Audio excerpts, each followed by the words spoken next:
निर्गमन अध्याय 39। निर्गमन अध्याय 39। फिर उन्होंने नीले, बैंजनी और लाल रंग के काढ़े हुए कपड़े पवित्र स्थान की सेवकाई के लिए और हारून के लिए भी पवित्र वस्त्र बनाए, जिस प्रकार यहोवा ने मूसा को आज्ञा दी थी। और उसने एपोद को सोने और नीले, बैंजनी और लाल रंग के कपड़े का और सूक्ष्म बटी हुई सनी के कपड़े का बनाया। और उन्होंने सोना पीट पीट कर उसके पत्थर बनाए। फिर पत्थरों को काट काट कर तार बनाए और तारों को नीले, बैंजनी और लाल रंग के कपड़े में और सूक्ष्म सनी के कपड़े में कटाई की बनावट से मिला दिया।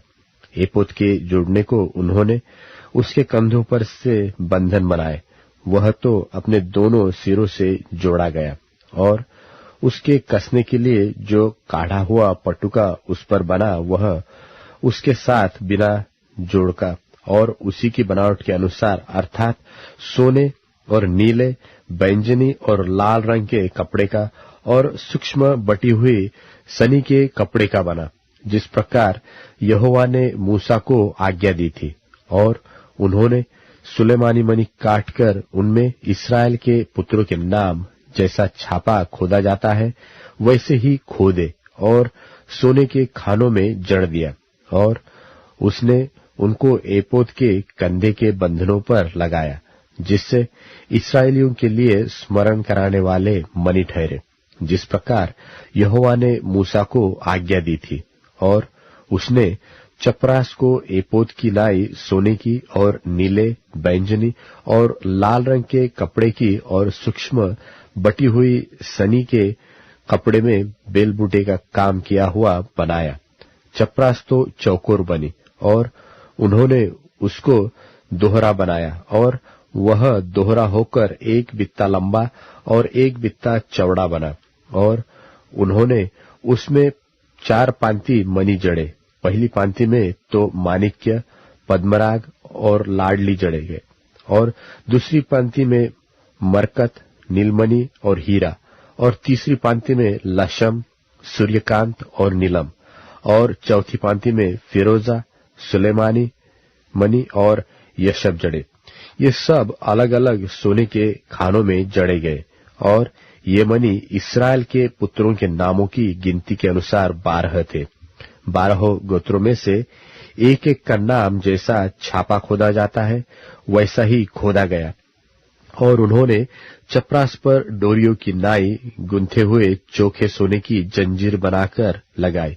फिर उन्होंने सोने के 2 खाने और सोने की 2 कड़ियां बनाकर दोनों कड़ियों को चपरास के दोनों सिरों पर लगाया। तब उन्होंने सोने की दोनों गुंथी हुई जंजीरों को चपरास के सिरों पर की दोनों कड़ियों में लगाया, और गुंथी हुई दोनों जंजीरों के दोनों बाकी सिरों को उन्होंने दोनों खानों में जड़ के एपोद के सामने दोनों कंधों के बंधनों पर लगाया। और उन्होंने सोने की और 2 कड़ियां बनाकर चपरास के दोनों सिरों पर उसकी उस कोर पर जो एपोद की भीतरी भाग में थी लगाई।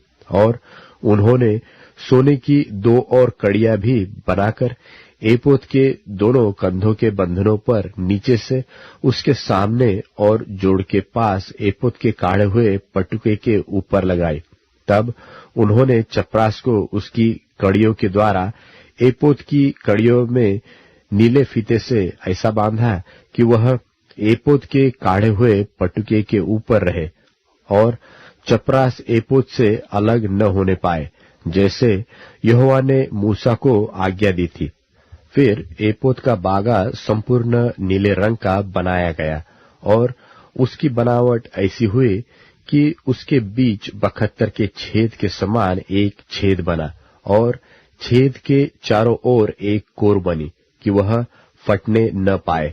और उन्होंने उसके नीचे वाले घेरे में नीले, बैंजनी और लाल रंग के कपड़े के अनार बनाए।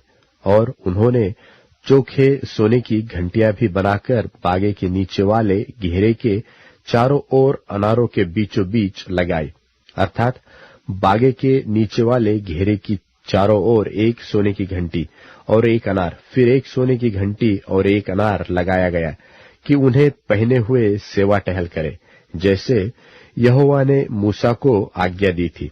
फिर उन्होंने हारून और उसके पुत्रों के लिए बुनी हुई सूक्ष्म सनी के कपड़े के अंगरखे और सूक्ष्म सनी के कपड़े की पगड़ी और सूक्ष्म सनी के कपड़े की सुंदर टोपियां और सूक्ष्म बटी हुई सनी के कपड़े की जांघिया और सूक्ष्म बटी हुई सनी के कपड़े की और नीले, बैंजनी और लाल रंग की कारचोबी काम की हुई पगड़ी, इन सबों को जिस तरह यहोवा ने मूसा को आज्ञा दी थी वैसा ही बनाया। फिर उन्होंने पवित्र मुकुट की पटरी चोखे सोने की बनाई और जैसे छापे में वैसे ही उसमें ये अक्षर खोदे गए, अर्थात यहोवा के लिए पवित्र। और उन्होंने उसमें नीला फीता लगाया जिससे वह ऊपर पगड़ी पर रहे, जिस तरह यहोवा ने मूसा को आज्ञा दी थी। इस प्रकार मिलाप वाले तंबू के निवास का सब काम समाप्त हुआ और जिस जिस काम की आज्ञा यहोवा ने मूसा को दी थी इस्राएलियों ने उसी के अनुसार किया।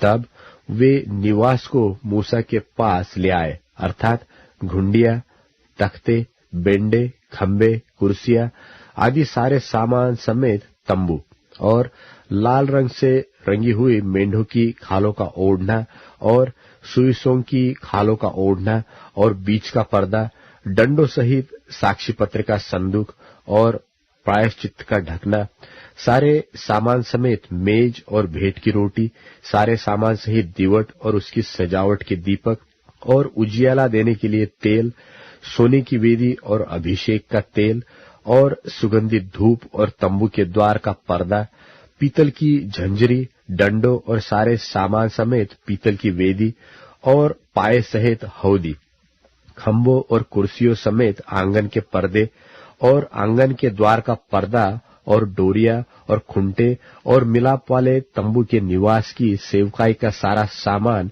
पवित्र स्थान में सेवा टहल करने के लिए वेलबूटा काढ़े हुए वस्त्र और हारून याजक के पवित्र वस्त्र और उसके पुत्रों के वस्त्र जिन्हें पहनकर उन्हें याजक का काम करना था, अर्थात जो जो आज्ञा यहोवा ने मूसा को दी थी उन्हीं के अनुसार इस्राएलियों ने सब काम किया।